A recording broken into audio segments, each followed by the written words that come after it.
in order to find the great investment managers, especially investment managers that we're drawn to, like concentrated products that are interested in generating excess return over a benchmark. They're alpha focused, they're not risk control focused.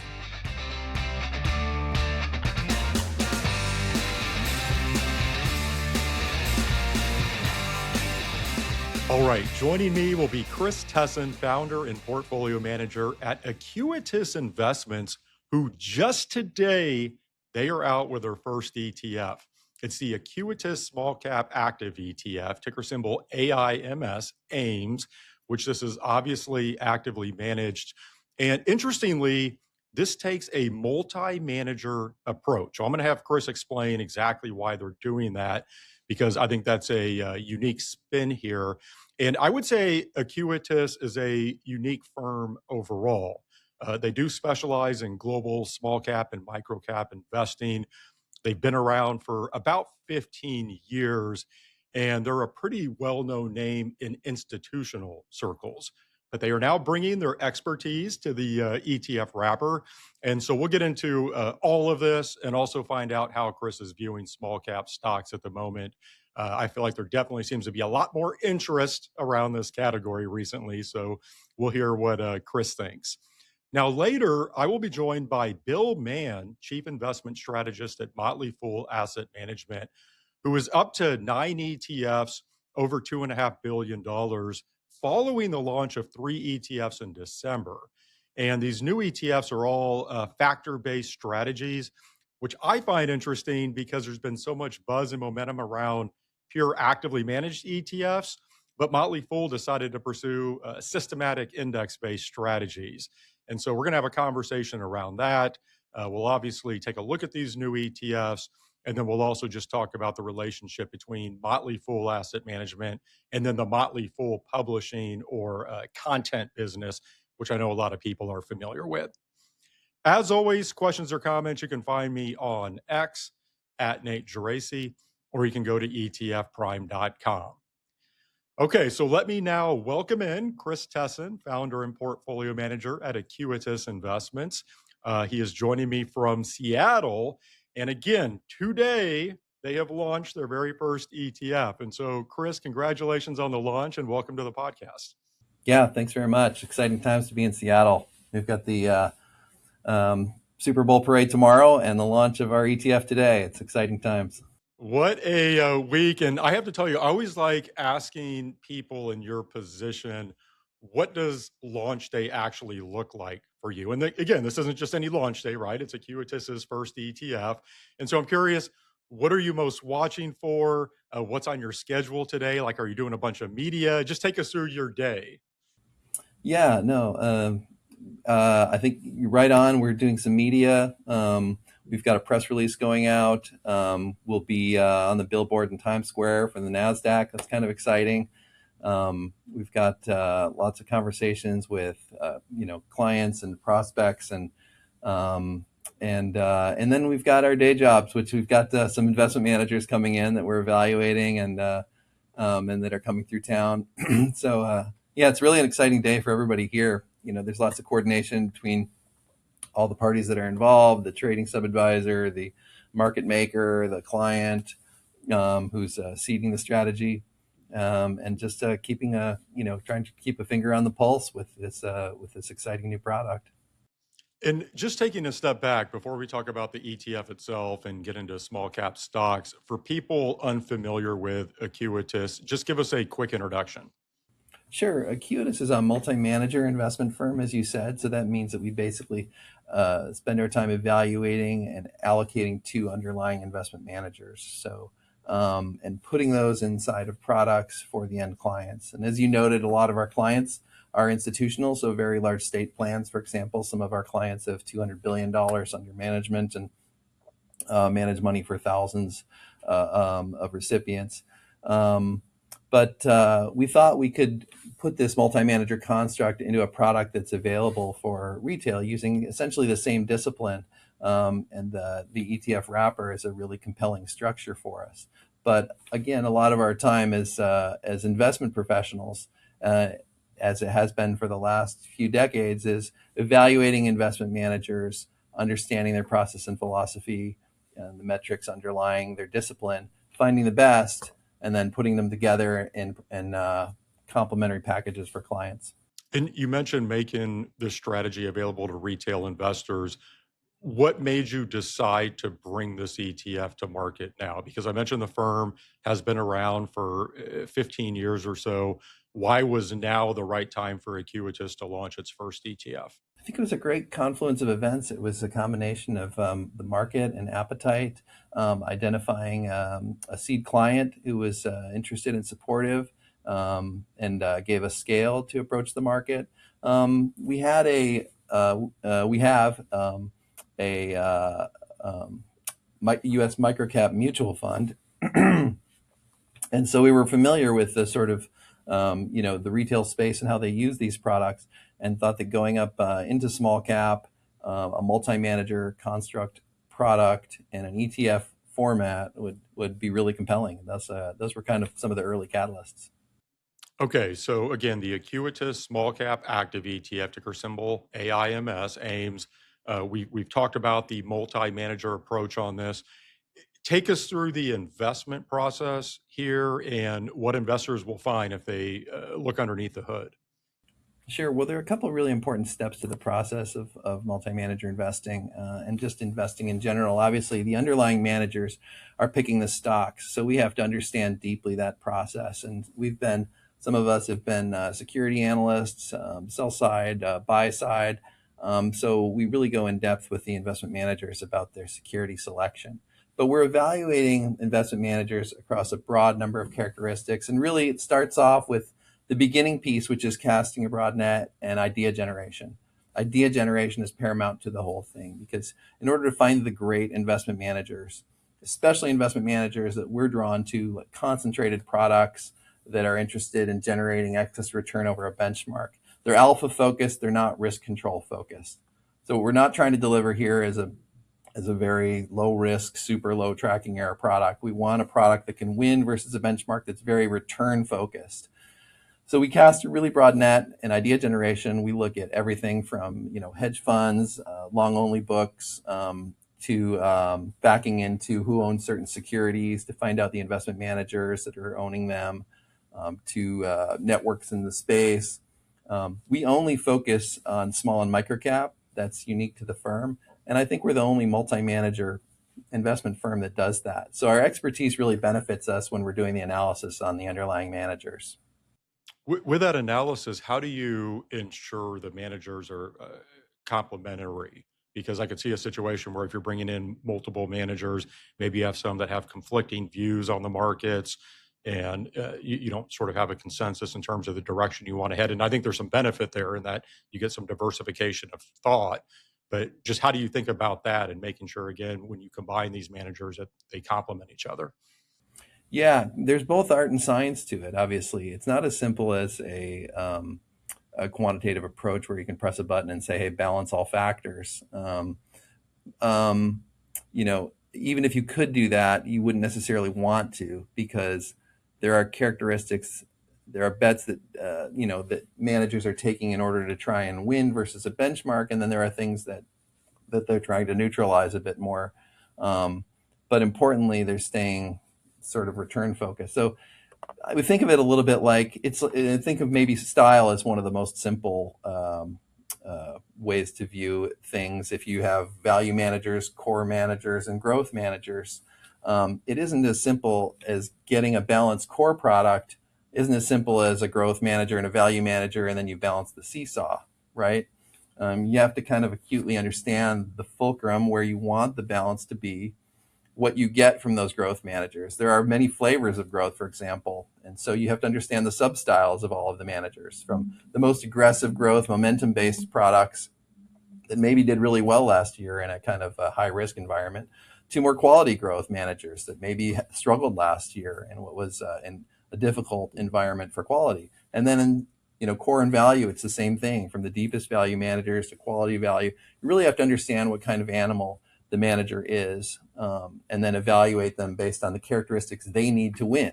So I'll give you an example. A very high growth manager that's operating in high PE stocks and buying what they view as sort of the next generation of leaders, there tend to be bigger car crashes there. There tend to be high PE stocks that have, if there's an earnings disappointment, for example, it might be a more dramatic effect on the stock. So managers may have a very strong sell discipline. That's something we would look for and spend a lot of time on. We once had a consultant ask us, how do you get to know these managers in just an hour-long conversation? And, to us, I feel like the first hour is the handshake. That's the introduction. So we're going to spend a lot of time on each aspect of the process because there are characteristics that each sub-style needs in order to win. And that's how we're spending the time to try and find out if they're great. And if they're great, they may end up in a product like AIMS. Well, let's talk a little bit more about that. Great managers, because I'm sure you have seen all of the well-trodden data out there that active managers tend to underperform their benchmarks, net of fees over the long term. And as you've described, there's two things that you're looking at here. Obviously, the alpha generation, but there's also the risk management component.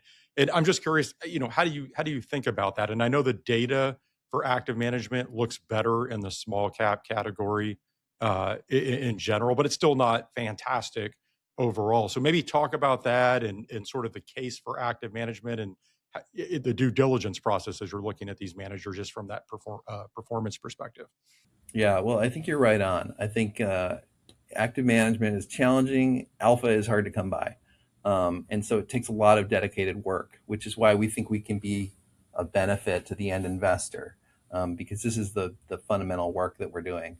And importantly, we're only operating down the cap spectrum. So when we launched this firm, Acuitas was built on the foundation of seeking active management, seeking excess return. And we felt like we were only going to focus on the areas where active managers could have the most impact. So that's why we went down the cap spectrum into U.S. small cap and U.S. micro cap, and actually now look at small and micro cap globally. But it's important to focus on alpha down the cap spectrum. I believe it does exist and that exceptional managers can access it. And often we focus on managers with more concentrated products, for example, because we're interested in generating alpha. Down the cap spectrum, I don't think it pays to focus on sort of highly risk-controlled products. That's not what we're trying to deliver. We're taking high alpha products and pairing them together in complementary manner to deliver the end product to clients. I think that's where we can benefit the end clients. The alpha we think is there. We've been able to deliver it since inception in all of our products, and we're really proud of that so far. If we put aside good manager selection, which obviously you believe you're doing, and we put aside this multi-manager approach, as I know that you're keenly aware, there are a lot of small cap ETFs on the market, both active and passive. And I'm curious what you think investors and financial advisors should be focusing on when they look at this space. Obviously, you want them to look at your ETF, but what do you think are some of the most important considerations from a due diligence perspective? Well, I think there are a number of things. I think the underlying strategy, the history of the individuals sort of running the strategy, is this an add-on product for the, I'm always wary of sort of the largest firms that have hundreds of products and continue to launch new products in specific areas. They often have less focus on areas like small and micro cap because they simply can't scale. There's a capacity constraint that's natural to small and micro cap, and also really important for our underlying managers. We want to ensure that they're not managing too much money because it can have an implementation effect. Anybody can see returns impacted by assets. That's the case anywhere, large cap and small cap, but particularly down into small cap. So you want to understand how much the underlying manager is managing, not just in their small cap product, not just in their ETF, but across their small cap products. Then you want to understand where there might be overlap if they have mid cap products and large cap products, and sometimes there's overlap between the small and the SMID or the micro and the small. So we always try and understand how much a manager is managing across those products and get a handle on implementation inefficiencies and where they might exist to try and get ahead of them. That's really challenging to do as a retail investor because it's simply the data is not as clean. Got to spend a lot of time with the manager, which I think is one of the great challenges. Um, and where we can help support the effort is a lot of research on the underlying managers, not only their discipline, how they're choosing stocks, how they're getting to the concentrated number of names that they're allocating to, but also the bigger characteristics of the firm. What are the incentives of the individuals? What are the fees of the product? It's not worth paying too much for a product. It's also, in my view, not necessarily worth paying sort of the passive fees if active can actually benefit and generate returns, excess returns net of fees. And on that note, I mean, what do you think investors should be thinking about as they evaluate just that active versus passive decision? You've talked about obviously your approach and how you think you can generate alpha. Clearly, it starts with that. If you think you can generate alpha, then you want to go the active management route. But just how do you think about that decision? Because there are so many passive small cap ETFs out there. I do think there is sort of this natural predisposition for advisors to look in that bucket when allocating to small cap in a portfolio. So talk about that. Yeah, and this is exactly the reason why, as I said, we focus down the cap spectrum, because a lot of our clients, even some of the largest pensions in America, are focused on active down the cap spectrum. They're not as focused on uh, up the cap spectrum. They have more passive exposure. They worry about it's hard to get. You look at the largest names. I was talking to somebody the other day, an endowment, who told me that, look, we have a couple of managers that are managing assets in an emerging market country, and that market country isn't anywhere near the exposure in the ACWI of the largest stock in the U.S. index. And so, should we just have five managers looking at that stock? And so they were sort of saying it tongue in cheek, but the point was, um, you know, each of your exposures is important, and down the cap spectrum is where the alpha opportunity exists. So in small and microcap, which we also manage assets in U.S. microcap, which is a bit of a uniqueness, and a lot of our conversations have focused on that actually makes sense of where to be active, small and micro cap. So up the cap spectrum, it's more challenging. It is possible to generate excess return, but very challenging. And down the cap spectrum is where the opportunity exists, and that's where we've focused. Okay, so I think you've done a really nice job of laying out the value prop for your ETF. Let's talk small cap stocks overall, which those have performed much better recently. I was running some numbers this morning, and if I look at the Russell 2000, that's up about 22% versus 10% on the S&P 500 over the past 6 months or so. And it's been a good start to the year here in 2026. Maybe touch on that recent outperformance, what you think has been driving that. And then I'd love to hear your outlook moving forward, because my sense is you're pretty optimistic. Yeah, no, that's actually true. And I think there are a number of things driving it. There are a couple things, there's sort of the things you want driving it and the things you don't necessarily. Last year was a really interesting year because it was it was a risk on year, and it was a very low quality driven year for parts of it. The thing that changed during the year a bit, and the thing that we're really optimistic about this year, is the earnings picture for small cap. The earnings expectations are higher for US small cap than they are for large cap. And so it isn't just a pure sort of risk on, off to the races environment. We're looking for actually the earnings to drive the growth. And that's what's important for the underlying managers. They're looking longer term. They're not trying to outguess the market about what characteristics will be favored. Those things ebb and flow and can sometimes, like the second half of last year, turn into a real headwind for active managers. But especially this year, and we've seen it here in the beginning of the year, in the last few months, smaller names are outperforming larger names. It's a valuation issue. That piece is written, about quite a bit, but the valuation, is much more compelling down the cap spectrum in small and micro cap than it is up in large cap, where valuations are peak, some of the most expensive that they've ever been for a dollar of earnings.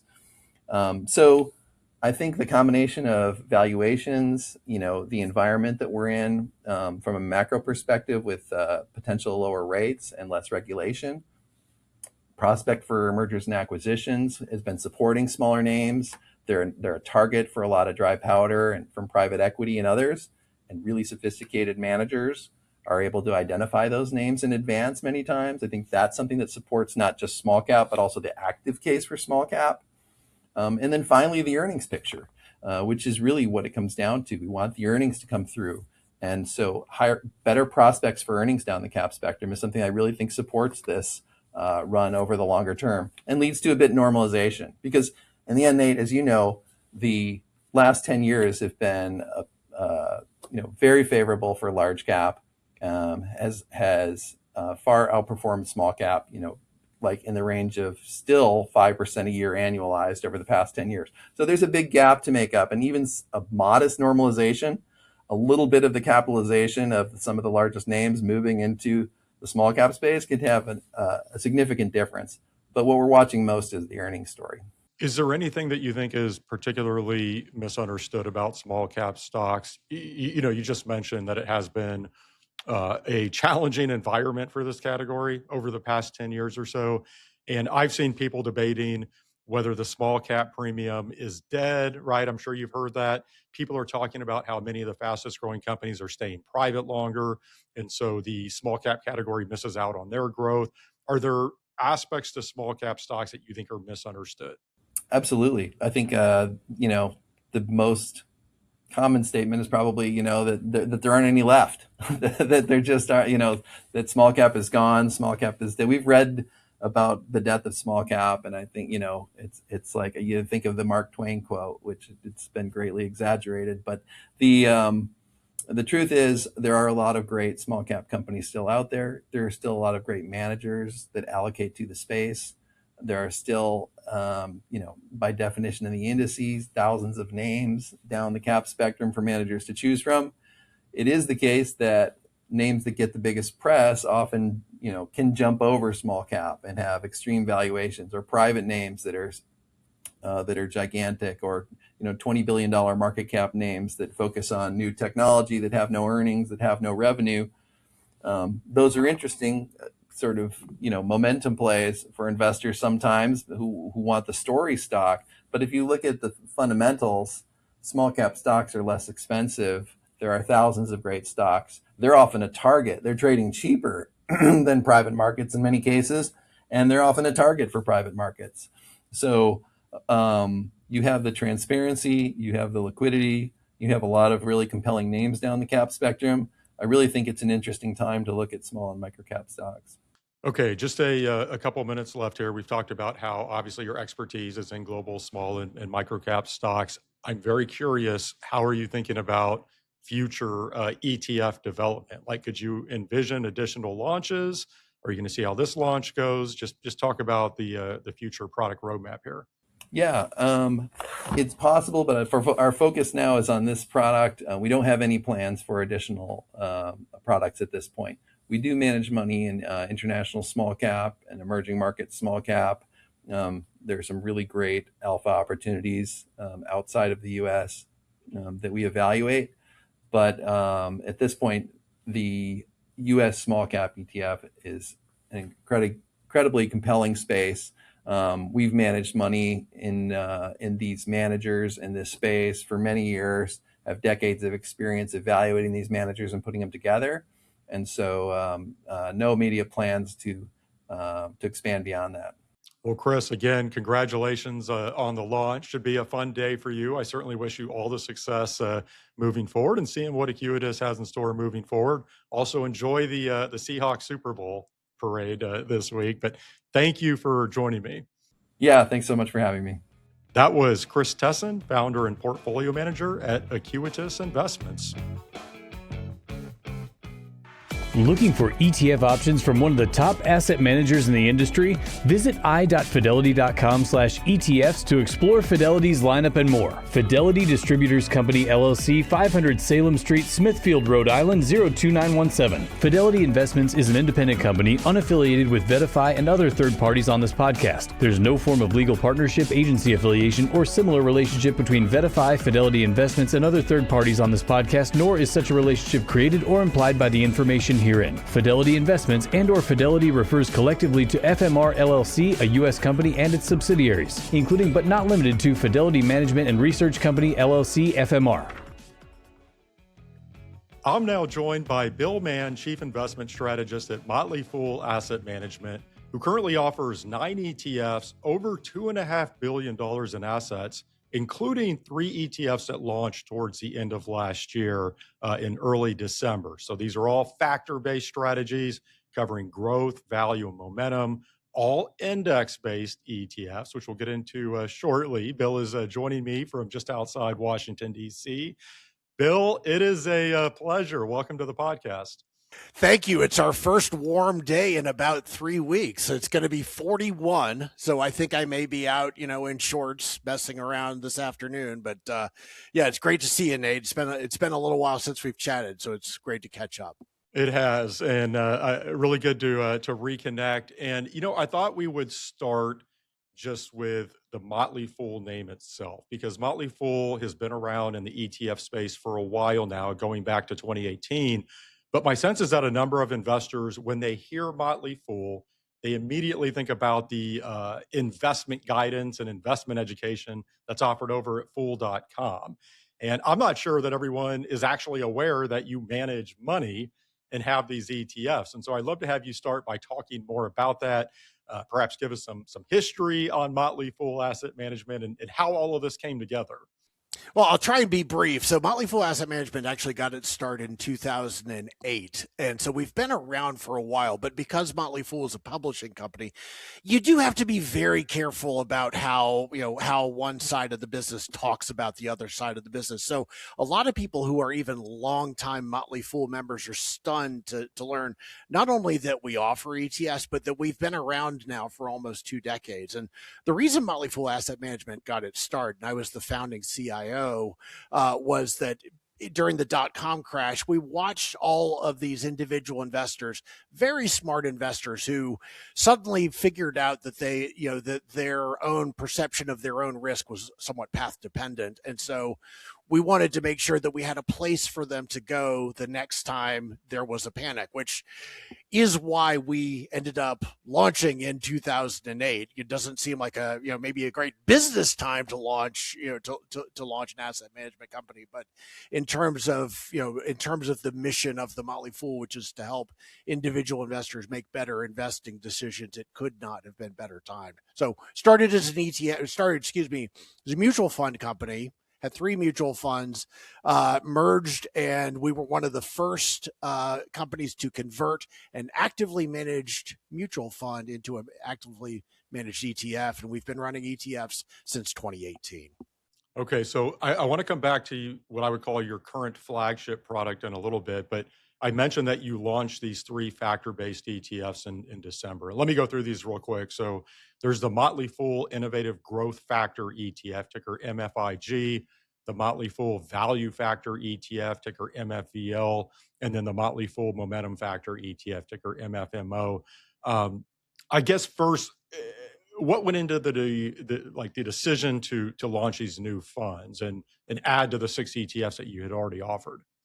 Yeah, so let me just give a little bit of a breakdown of what the funds are. So we have 6 total ETFs. We had 6 total ETFs. We now have 9.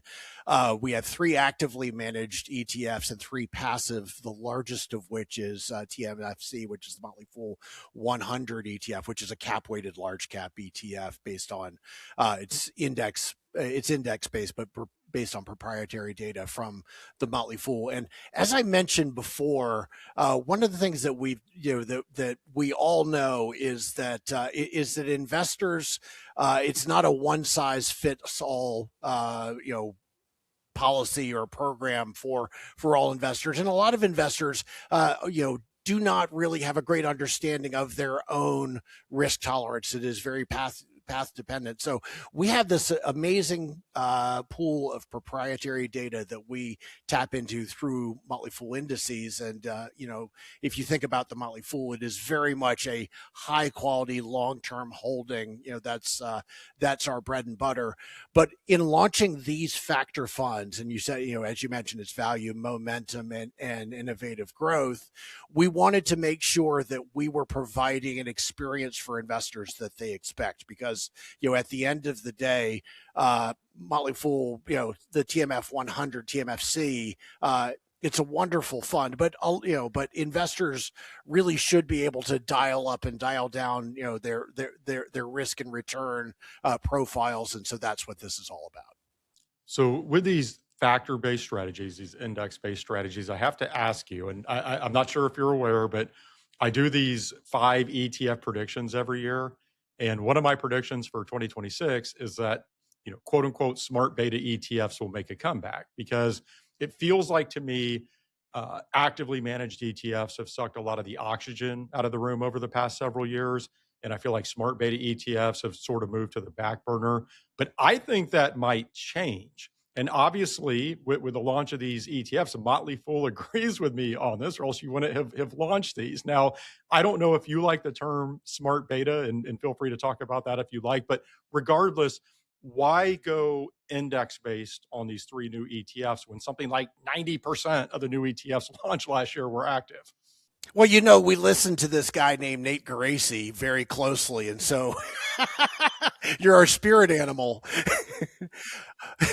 Ultimately, yeah. So something like 90% of the ETFs that were launched last year were active, and the 3 that we launched at the end of last year were passive, and they're smart beta. I don't mind the term smart beta at all. I actually do take a little bit of an issue of the bright line nature that people, when they talk about active versus passive, because in our case, basically only the trading function and the rebalancing is passive. Everything else is based on proprietary data that we get from the Motley Fool, our sister company, and it's indexed based on based on data that we gather from them. So we have bespoke data, which would lead to what you would say as, hey, so that's an active strategy, right? So if it's all your data, that feels like it is active, but in reality, the active and the passive bright line is based on, whether it's, you have something that's discretionarily traded or it is systematically traded. And all of ours are systematically traded. And one of the reasons that we went into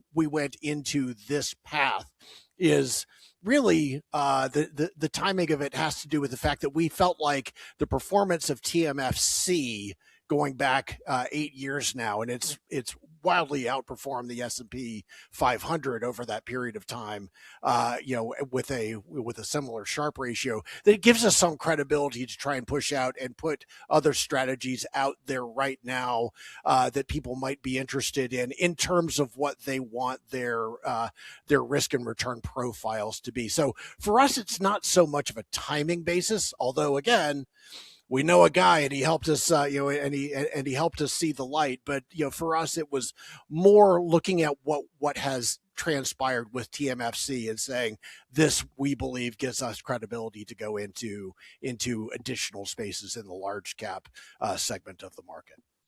Okay. So if we drill down into these ETFs a little bit further, again, these cover innovative growth, value, and momentum.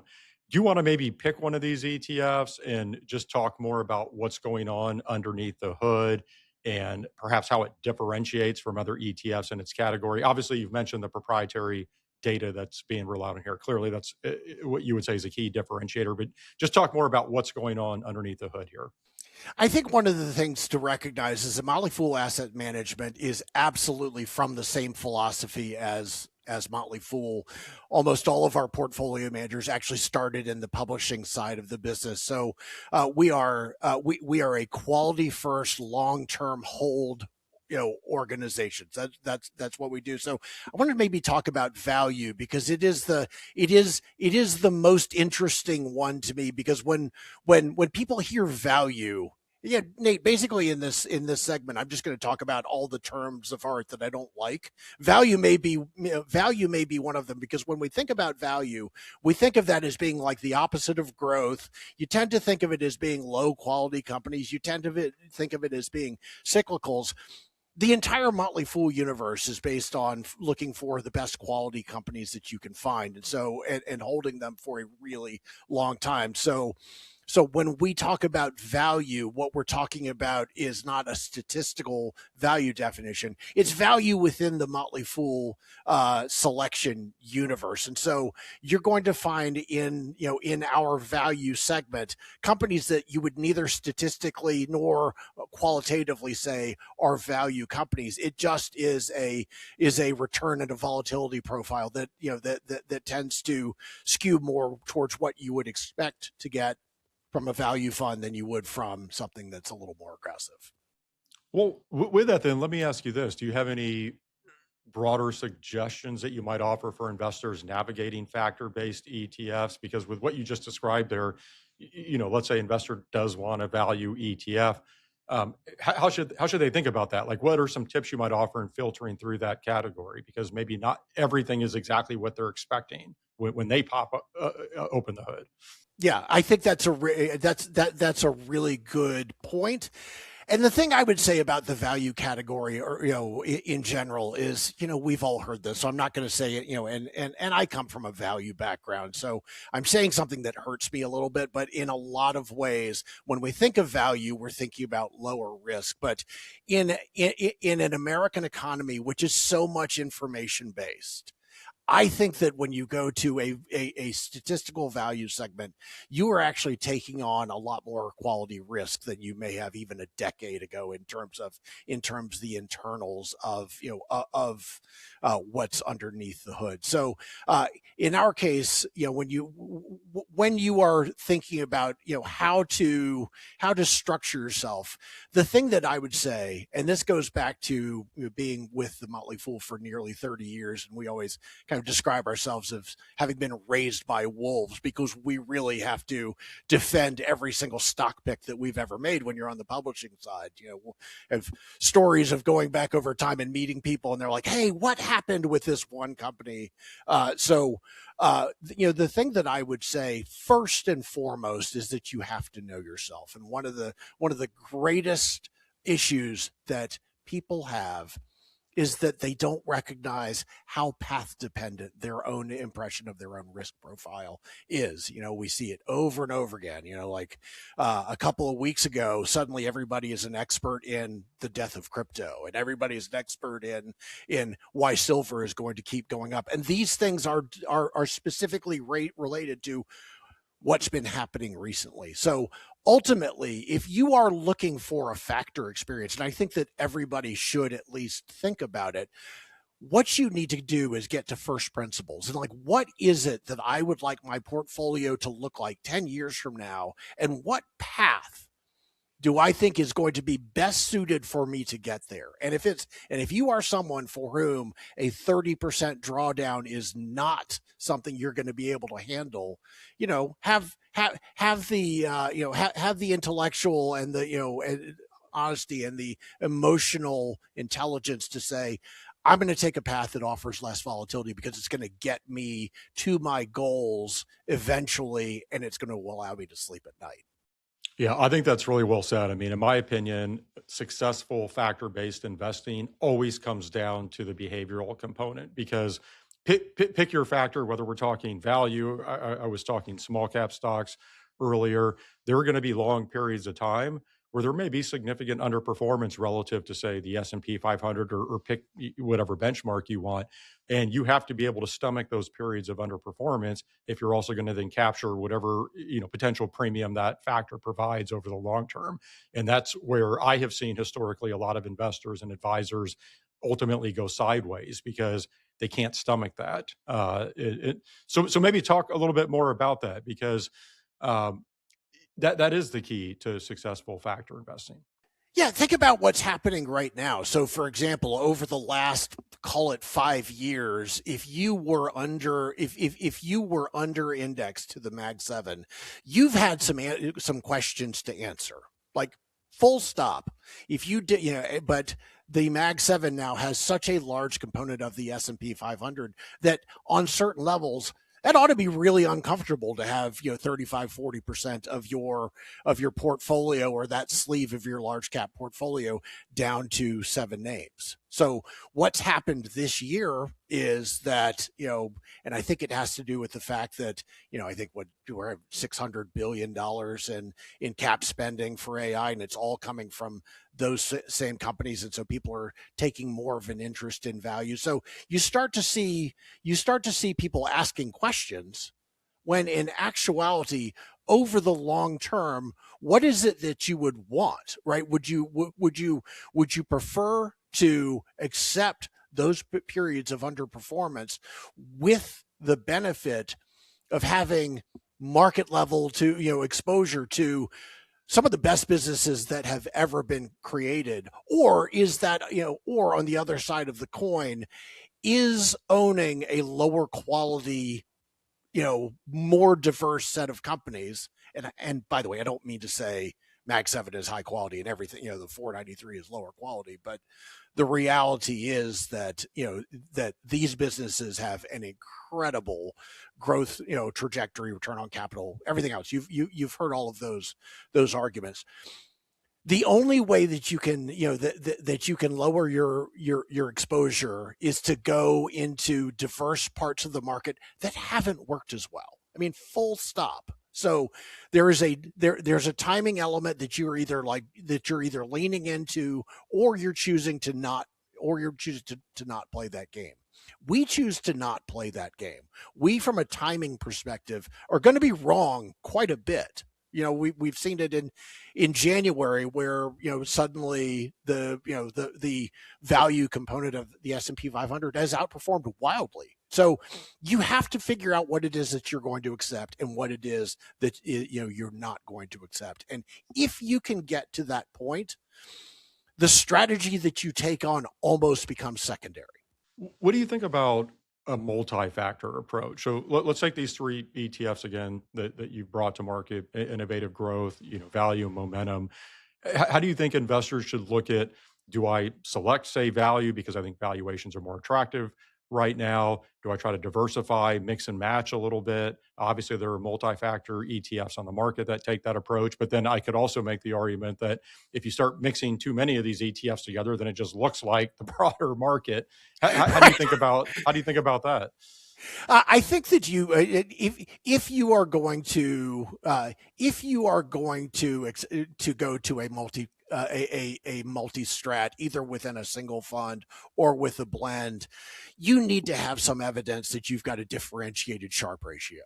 Like, I think first and foremost, and that's not even a return profile. That's like, you need to show that you aren't blending out everything else and ending up with the S&P 500, because at the end of the day, there's a much cheaper way and a much simpler way to gain exposure to the returns of the S&P 500, which is I will say, still one of the most brilliantly structured financial instruments that's ever been, that's ever come to market. So, so in terms of multi-strat, I think that, I think that is such a key component, and you need to see differentiation, and that differentiation, again, to kind of, pound the table on something that we're not doing at this time, is going to come in the form of broad underperformance for stretches of time. That is simply what these products are supposed to do. All right, a few minutes left here. If we move away from those recent factor-based launches, you mentioned earlier your largest ETF, which is the Motley Fool 100 Index ETF, ticker TMFC. Do you want to tell us a little bit more about this one? I know you touched on it briefly, but I'd love to have you just talk more about that, and maybe how you're positioning the Motley Fool ETF lineup overall, because my understanding is these 3 factor ETFs are intended to complement something like TMFC, right? So talk about that, and just, again, the positioning of the Motley Fool ETF lineup overall. Yeah, so we have mentioned before, we have 9 funds, 9 ETFs total. 3 active, 6 passive. Of the 6, we have 1 mid cap, and then we have 5 large cap domestic ETFs. And so we have the 1 TMFC, which is entirely market cap weighted, and all of the other 4 have some sort of factor. The one that we haven't talked about, TMFE, is a high quality factor return, so it's a high return on capital. A couple of other proprietary measures. The most important element to us about the Motley Fool ETFs in general, the passive ones, is that top of the funnel.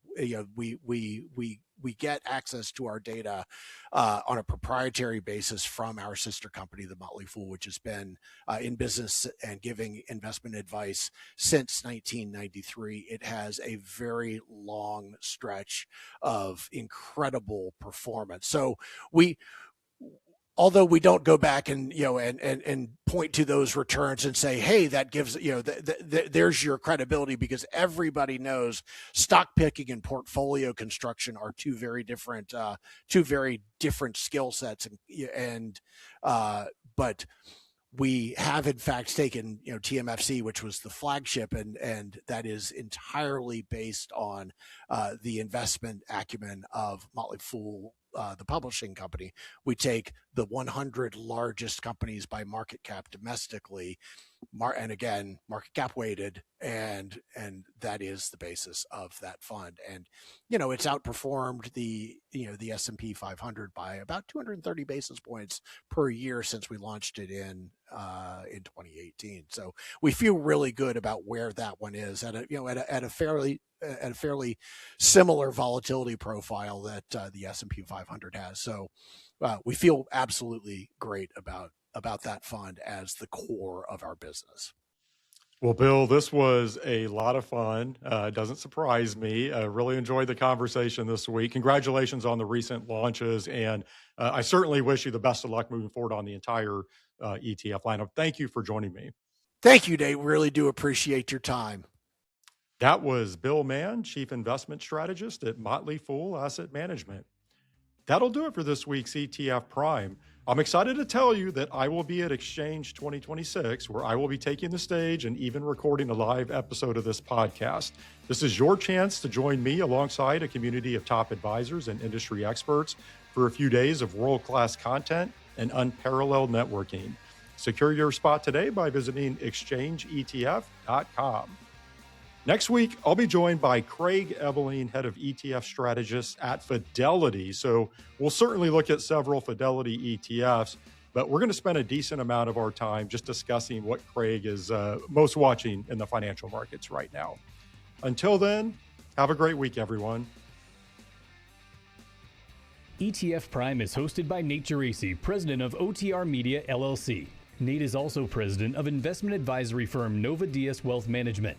While OTR Media and Nova Diaz are related by common ownership, they are separate and distinct entities, and anything discussed on this program should not be construed as an official statement by Nova Diaz. This program is for informational purposes only and does not constitute investment advice. Investing in ETFs involves risk, including possible loss of principal. Any past performance figures discussed are not necessarily indicative of future results. Some guests appearing on this program may also be financial sponsors of ETF Prime. OTR Media and Nova Diaz are not affiliated with VettaFi or any of its affiliates. VettaFi's participation in this program should not be construed as an endorsement or an indication by VettaFi of the value of any OTR Media or Nova Diaz product or service. Visit etfprime.com for more information.